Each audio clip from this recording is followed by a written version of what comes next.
اچھا ایمانداری سے بتائیے کہ ہم جس مذہب کو مانتے ہیں کیا اس مذہب کے اندر شراب کا پینا، جوئے کا کھیلنا حرام نہیں ہے؟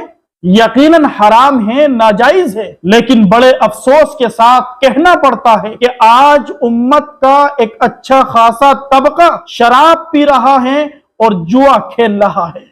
حالانکہ پیغمبر علیہ السلام نے شراب پینے والے پر، شراب پلانے والے پر، شراب بیچنے والے پر، شراب خریدنے والے پر اور شراب بنانے والے پر لعنت کی ہے۔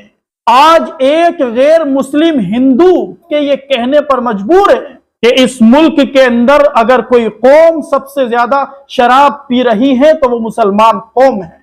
قرآن کریم نے اسے رجس من عمل الشیطان قرار دیا ہے کہ شراب کا پینا، جوئے کا کھیلنا یہ گندی اور ناپاک چیزیں ہیں اور شیطانی اعمال ہیں۔